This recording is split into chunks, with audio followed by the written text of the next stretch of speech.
Extra curricular co curricular ആക്ടിവിറ്റീസിൻ്റെ കാര്യം നമുക്ക് പറയാം. ഹൈസ്കൂളിലും ഹയർ സെക്കൻഡറി ആട്ടോ ഞാൻ പറയുന്നത്, സ്കൂളിങ്ങിനകത്ത് ഹൈസ്കൂളിലും ഹയർ സെക്കൻഡറിക്കകത്തും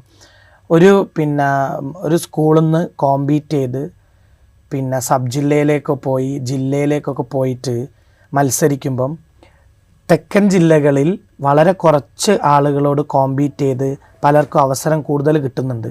അതിവിടെ ഇല്ല. ഈ ഗ്രേസ് മാർക്ക് അവിടെ കൺസിഡർ ചെയ്യുന്നുണ്ട് ഹയർ എഡ്യൂക്കേഷന്. ഇപ്പോൾ 10 കഴിഞ്ഞ കുട്ടി +1 വരുമ്പോഴും +1 കഴിഞ്ഞ് ഞാൻ പറഞ്ഞത് ആർട്സും സ്പോർട്സും അടക്കമാണ്. അതിൽ പോലും എന്താണ് അക്കാഡമിക്സിന്റെ പെർസ്പെക്റ്റീവ് ഉണ്ട് അവിടെ, തീർച്ചയായിട്ടും ഉണ്ട്, നിഷേധിക്കപ്പെടുന്നു, പ്രശ്നമുണ്ട്, ക്വാളിറ്റിയെ ബാധിക്കുന്നുണ്ട്. നേരെ മറിച്ച് എന്നാൽ ഈ സ്കില്ലുള്ള ഒരാളെ സംബന്ധിച്ചിടത്തോളം സ്പോർട്സ് ആവട്ടെ ആർട്സിനകത്താവട്ടെ അവിടെ എന്തുണ്ട്, ഈ ഇൻജസ്റ്റിസ് ഉണ്ട്, അവസരങ്ങൾ കുറവാണ്. ഹയർ എഡ്യൂക്കേഷനിലേക്ക് പോകുമ്പോൾ ഇതിൻ്റെ ഗ്രേസ് മാർക്ക് ക്ലെയിം ചെയ്തിട്ട് അഡ്മിഷൻ കിട്ടുന്നിടത്ത് പോലും ഇവിടുത്തെ കുട്ടികൾ തഴയപ്പെടുന്നുണ്ട്